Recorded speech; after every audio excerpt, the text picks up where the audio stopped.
Welcome to Short-Term Rental Riches, quick actionable ideas to help you along your real estate investment journey, but with a specific focus on short-term rentals. Welcome back to the Short-Term Rental Riches podcast. Happy you're here again, as always. Today we're talking about a big force in the real estate market, basically shapes every market, and why those markets go up and down, and that's supply and demand. We've talked about it in prior episodes in one shape, way, form, or another. And today, there's an interesting one. I want to talk about some of the potential supply effects or demands for housing that have come from COVID. So we've talked a little bit about the trends before, people are leaving bigger cities.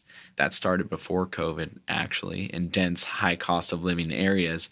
But there's some really interesting things that have happened with COVID specifically. And I know we're still kind of going through this if you're listening to this in real time. Things are good on the short-term rental front here in a lot of the U.S. I know outside of the U.S., things are tight still. Colombia, where I've been living, short-term rentals there, regulations, that's not a good combo. It wasn't a good place with regulations to begin with, but that city has locked things down. So if you were running a short-term rental business there, my heart goes out to you.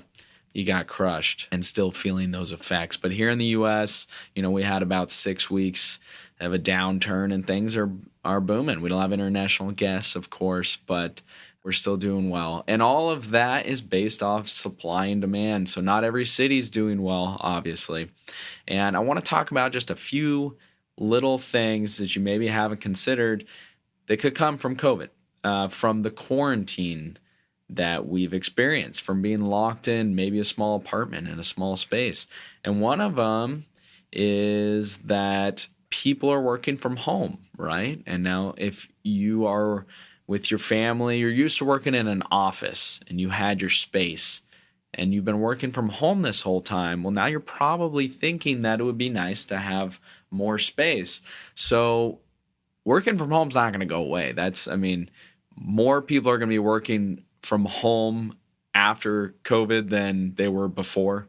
So people are going to be looking for a little more space. If they're buying a personal residence, maybe they're going to look for a place that has a separate office space now in their home, whereas before they didn't. So that's one thing. That's going to make a little bit of an impact.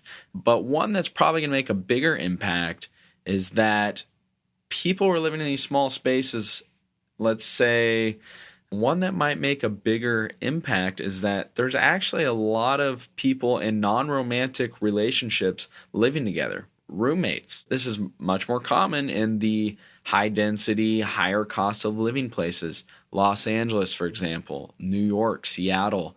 It's common to have a roommate that you're not romantically involved with. Now, if you've been quarantined for several months, you might be reconsidering having a roommate and you might want some more space. And so let's just imagine that these roommates break up, they both go their own ways. And that happens for, thousands of people, thousands of households that all have roommates. Well, if they all split, that just doubled the demand that these people need. Whereas two people were in one house, now they're going to be looking for individual houses. So that's a lot of extra demand that maybe we haven't considered. And this same thing can happen if people get divorced, being tied up with someone, when you don't have any space. And I think we've seen a spike in divorces, but we might also see a spike in, baby boom too. Who knows? All of these things are creating situations where we're going to have different supply and demand. So I just thought that was really interesting and something that's not as talked about. So it's actually most of the places where people have roommates are in these higher cost of living places. I read that in Los Angeles, for example, 30% or more of the households have roommates that are non-romantic. And so if all of those people are looking for their own space, that is a ton of extra demand on the market.